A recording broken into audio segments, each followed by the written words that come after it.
Friends, এখন আমরা class 10 এর যেটা R2 অনুশীলনী আছে ম্যাথসের, এইটা আরম্ভ করব। তো hello friends, welcome to all of you in Seba tutorial channel. তো চলো ডিসকাস করি আমরা R2 অনুশীলনীটা। দেখো, একটু একটু বেসিক আমরা দেখে নিই চ্যাপ্টারে। বলছে এটা 1 নম্বর, যদি কোনো একটি স্বাভাবিক সংখ্যা m কে n স্কয়ার হিসাবে প্রকাশ করতে পারি। এখানে n একটি স্বাভাবিক সংখ্যা, তবে m একটি বর্গ সংখ্যা। এর মানে এই যে যেমনি ৪, ৯, ১৬ এই সংখ্যাগুলা বর্গ সংখ্যা। ঠিক আছে? এই সংখ্যাগুলা কি বর্গ সংখ্যা। অ্যা কেন বর্গ সংখ্যা? কারণ এই সংখ্যাগুলোকে আমরা স্কয়ার হিসাবে প্রকাশ করতে পারি। দেখো, ৪ কে আমরা লিখতে পারি ২ স্কয়ার। ঠিক আছে? ৯ কে লিখতে পারি ৩ স্কয়ার। ১৬ কে লিখতে পারি ৪ স্কয়ার। তো এটাই বলছে যে n স্কয়ার হিসাবে প্রকাশ করতে পারি। আর যেখানে n হবে একটা স্বাভাবিক সংখ্যা। এর মানে যতগুলো সংখ্যাকে তুমি স্কয়ার করবে সবটা স্বাভাবিক সংখ্যা। স্বাভাবিক সংখ্যা মানে কি? মানে ১, ২, ৩, ৪, ৫, ৬ এগুলা স্বাভাবিক সংখ্যা বলে, যেটার আগে প্লাস চিহ্ন থাকে, মাইনাস চিহ্ন না। ঠিক আছে? তো এটা স্বাভাবিক সংখ্যা বলে। এখন দেখো, তো এটা তো খুব ইজি আছে। তোমাকে একটা সাজেশন করবো এখান থেকে, তোমরা স্কোয়ারের লিস্টটা শিখে নিবে। তোমরা যদি পারো তো স্ক্রিনশট নিয়ে নাও, স্কোয়ারের লিস্টটা শিখে নিবে। কমসে কম ১ থেকে ২৫ পর্যন্ত শিখবে, পারবে তো ৩০ পর্যন্ত শিখে নিবে। ঠিক আছে? স্কোয়ার মানে কি? যেমন ৩ এর স্কোয়ার ৯, কারণ ৩ ইন্টু ৩ ৯। যেমন ১৫ স্কোয়ার ২২৫, ১৫ আর ১৫ দুইবার ১৫ ২২৫। তো এটা ডাইরেক্ট মুখস্থ যদি তোমার থাকে, একটু প্র্যাকটিস করলে হয়ে যাবে, সুবিধা হবে তোমার অনেক ক্ষেত্রে। ঠিক আছে? তো এটা তোমরা স্ক্রিনশট নিতে পারো। এখন দেখো, ২ নম্বর বলছে যে সকল বর্গ সংখ্যার একক স্থানে 0, 1, 4, 5, 6, 9 এ শেষ হয়। তো এটা ডেফিনেটলি বহুত ইম্পর্টেন্ট পয়েন্ট, যে যত বর্গ সংখ্যা করবে তার লাস্টের অঙ্কটা এগুলো থাকবে। যেমন দেখো, তুমি ২ এর স্কোয়ার করলে তো ৪ হয়েছে। ঠিক আছে? তো লাস্টের অঙ্ক কি হয়েছে? ৪ হয়েছে। এমনি তুমি যখন ৩ এর স্কোয়ার করেছো তো ৯ হয়েছে। তো লাস্টের অঙ্ক কি হয়েছে? ৯। দেখো ভালো ঠিকই। এইগুলো সংখ্যা থাকবে আর কি, যেটা স্কোয়ার করবে। যেমনি তুমি ৪ এর স্কোয়ার করেছো ১৬। ১৬ বলতে এককের ঘরে কি আছে? ৬। যেমনি তুমি ৫ এর স্কোয়ার করবে তো ২৫ পাবে। তো ২৫ বলতে এককের ঘরে ৫ আসে। দেখো ৫ ও বলেছে। তো মনে রাখবে, যে কোনো সংখ্যার যখন বর্গ করবে তো তার এককের ঘরে কি কি থাকবে? 0, 1, 4, 5, 6, 9 এইগুলা। ঠিক আছে? তো এগুলো তোমরা এমনি বুঝবে, স্কোয়ার করলে বোঝা যায়। এখন দেখো, বর্গ সংখ্যার শেষে যুগ্ম সংখ্যক শূন্য থাকতে পারে। এটা ভেরি ইম্পর্টেন্ট। কি সংখ্যক শূন্য থাকতে পারে? যুগ্ম। অযুগ্ম না, যুগ্ম সংখ্যক শূন্য। এর মানে কি?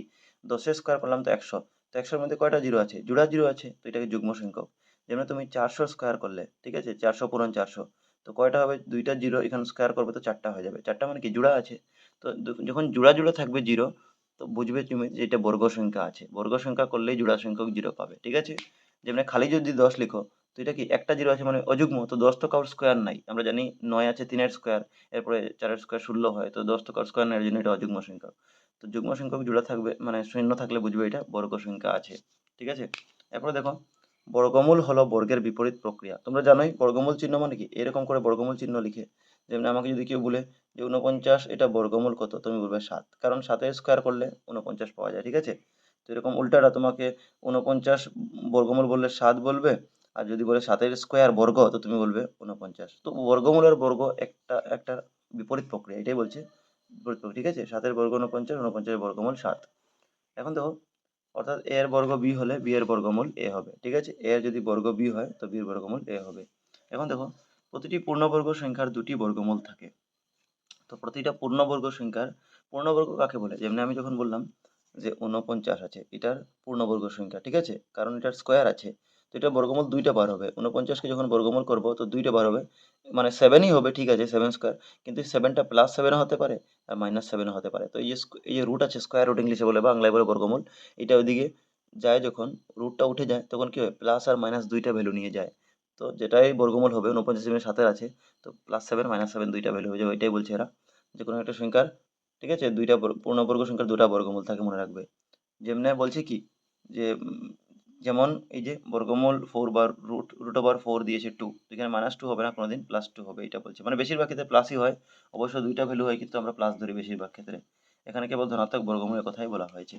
এখন দেখো, লাস্ট আরেকটা জিনিস বলছি এখানে, যে n এর বর্গ এবং n+1 এর বর্গের মধ্যে 2nটি স্বাভাবিক সংখ্যা। ভেরি ইম্পর্টেন্ট পয়েন্ট, যে n এর একটা বর্গ যদি আছে কোনো সংখ্যা, আর n+1 এর বর্গের মধ্যে 2nটা স্বাভাবিক সংখ্যা থাকে। কয়টা থাকে? 2n।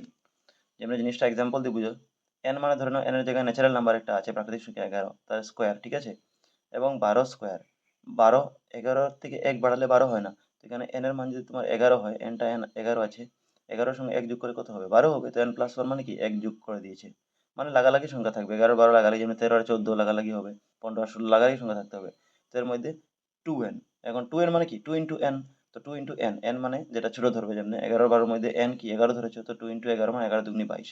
তো আই থিঙ্ক বুঝেছো তোমরা কীভাবে ব্যবহার করবে, যে এন আর এন প্লাস ওয়ানের মধ্যে 20 স্বাভাবিক সংখ্যা থাকবে। ঠিক আছে, এখন আমরা অনুশীলনী করব।